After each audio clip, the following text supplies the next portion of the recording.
करवा चौथ व्रत कथा। नंबर 1, करवा चौथ की कथा। आइए पढ़ते हैं करवा चौथ की कहानी। बहुत समय पहले की बात है, एक साहूकार के 7 बेटे और उनकी एक बहन करवा थी। सभी 7 भाई अपनी बहन से बहुत प्यार करते थे, यहाँ तक कि वे पहले उसे खाना खिलाते और बाद में स्वयं खाते थे। एक बार उनकी बहन ससुराल से मायके आई हुई थी। शाम को भाई जब अपना व्यवसाय बंद कर घर आए तो देखा उनकी बहन बहुत व्याकुल थी।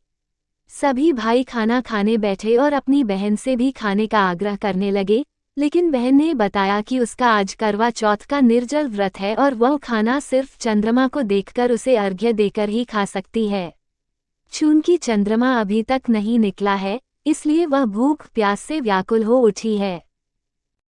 सबसे छोटे भाई से अपनी बहन की हालत देखी नहीं जाती और वह दूर पीपल के पेड़ पर एक दीपक जलाकर छलनी की ओट में रख देता है। दूर से देखने पर वह ऐसा प्रतीत होता है कि जैसे चतुर्थी का चांद उदित हो रहा हो।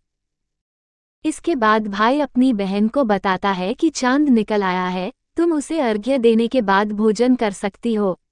बहन खुशी के मारे सीढ़ियों पर चढ़कर चांद को देखती है, उसे अर्घ्य देकर खाना खाने बैठ जाती है। वह पहला टुकड़ा मुंह में डालती है तो उसे छींक आ जाती है। दूसरा टुकड़ा डालती है तो उसमें बाल निकल आता है और जैसे ही तीसरा टुकड़ा मुंह में डालने की कोशिश करती है तो उसके पति की मृत्यु का समाचार उसे मिलता है। तो वह बौखला जाती है। उसकी भाभी उसे सच्चाई से अवगत कराती है कि उसके साथ ऐसा क्यों हुआ। करवा चौथ का व्रत गलत तरीके से टूटने के कारण देवता उससे नाराज हो गए हैं और उन्होंने ऐसा किया है। सच्चाई जानने के बाद करवा निश्चय करती है कि वह अपने पति का अंतिम संस्कार नहीं होने देगी और अपने सतीत्व से उन्हें पुनर्जीवन दिलाकर रहेगी। वह पूरे 1 साल तक अपने पति के शव के पास बैठी रहती है, उसकी देखभाल करती है। उसके ऊपर उगने वाली सुईनुमा घास को वह एकत्रित करती जाती है। 1 साल बाद फिर करवा चौथ का दिन आता है। उसकी सभी भाभियां करवा चौथ का व्रत रखती हैं। जब भाभियां उससे आशीर्वाद लेने आती हैं तो वह प्रत्येक भाभी से यम सुई ले लो, पिया सुई दे दो, मुझे भी अपनी जैसी सुहागिन बना दो, ऐसा आग्रह करती है। लेकिन हर बार भाभी उसे अगली भाभी से आग्रह करने का कह चली जाती है। इस प्रकार जब छठे नंबर की भाभी आती है तो करवा उससे भी यही बात दोहराती है। ये भाभी उसे बताती है कि चूंकि सबसे छोटे भाई की वजह से उसका व्रत टूटा था, अतः उसकी पत्नी में ही शक्ति है कि वह तुम्हारे पति को दोबारा जीवित कर सकती है, इसलिए जब वह आए तो तुम उसे पकड़ लेना और जब तक वह तुम्हारे पति को जिंदा न कर दे, उसे नहीं छोड़ना। ऐसा कहकर वह चली जाती है। सबसे अंत में छोटी भाभी आती है। करवा उनसे भी सुहागिन बनने का आग्रह करती है, लेकिन वह टालमटोली करने लगती है। इसे देख करवा उन्हें जोर से पकड़ लेती है और अपने सुहाग को जिंदा करने के लिए कहती है। भाभी उससे छुड़ाने के लिए नोचती है, खसोटती है, लेकिन करवा नहीं छोड़ती है। अंत में उसकी तपस्या को देख भाभी पसीज जाती है और अपनी छोटी अंगुली को चीरकर उसमें से अमृत उसके पति के मुंह में डाल देती है। करवा का पति तुरंत श्री गणेश कहता हुआ उठ बैठता है।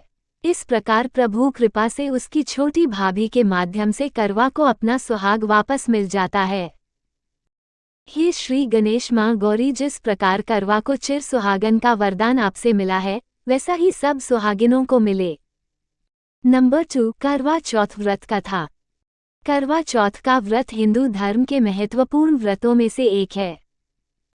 इस दिन सुहागिन महिलाएं अपने पति की लंबी आयु और अच्छे स्वास्थ्य के लिए व्रत करती हैं। ये निर्जला व्रत होता है, जिसे सुबह सूर्योदय से पहले शुरू किया जाता है और रात में चंद्रमा निकलने के बाद व्रत का पारण किया जाता है। इस साल 2024 में करवा चौथ का व्रत 20 अक्टूबर रविवार के दिन रखा जाएगा। करवा चौथ का व्रत कार्तिक मास के कृष्ण पक्ष की चतुर्थी तिथि को पड़ता है। करवा चौथ की पूजा पूरे विधि विधान के साथ की जाती है। करवा चौथ के दिन पूजा का शुभ मुहूर्त 20 अक्टूबर की शाम 5:46 से लेकर शाम 7:02 तक रहेगा। करवा चौथ व्रत के दिन पढ़ी जाने वाली व्रत कथा। करवा चौथ के व्रत की कथा। करवा चौथ की दूसरी कहानी है कि देवी करवा अपने पति के साथ तुंगभद्रा नदी के पास रहती थीं। एक दिन करवा के पति नदी में स्नान करने गए तो एक मगरमच्छ ने उनका पैर पकड़ लिया और नदी में खींचने लगा। मृत्यु करीब देखकर करवा के पति करवा को पुकारने लगे। करवा दौड़कर नदी के पास पहुंची और पति को मृत्यु के मुंह में ले जाते मगर को देखा। करवा ने तुरंत एक कच्चा धागा लेकर मगरमच्छ को एक पेड़ से बांध दिया।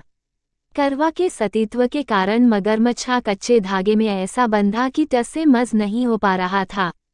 करवा के पति और मगरमच्छ दोनों के प्राण संकट में फंसे थे। करवा ने यमराज को पुकारा और अपने पति को जीवनदान देने और मगरमच्छ को मृत्युदंड देने के लिए कहा। यमराज ने कहा, मैं ऐसा नहीं कर सकता क्योंकि अभी मगरमच्छ की आयु शेष है और तुम्हारे पति की आयु पूरी हो चुकी है। क्रोधित होकर करवा ने यमराज से कहा, अगर आपने ऐसा नहीं किया तो मैं आपको शाप दे दूंगी।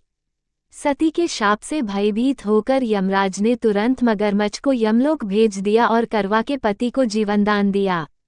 इसलिए करवा चौथ के व्रत में सुहागन स्त्रियां करवा माता से प्रार्थना करती हैं कि हे करवा माता, जैसे आपने अपने पति को मृत्यु के मुंह से वापस निकाल लिया वैसे ही मेरे सुहाग की भी रक्षा करना। करवा माता की तरह सावित्री ने भी कच्चे धागे से अपने पति को वट वृक्ष के नीचे लपेट कर रखा था। कच्चे धागे में लिपटा प्रेम और विश्वास ऐसा था कि यमराज सावित्री के पति के प्राण अपने साथ लेकर नहीं जा सके। सावित्री के पति के प्राण को यमराज को लौटाना पड़ा और सावित्री को वरदान देना पड़ा कि उनका सुहाग हमेशा बना रहेगा और लंबे समय तक दोनों साथ रहेंगे। जय माता करवा।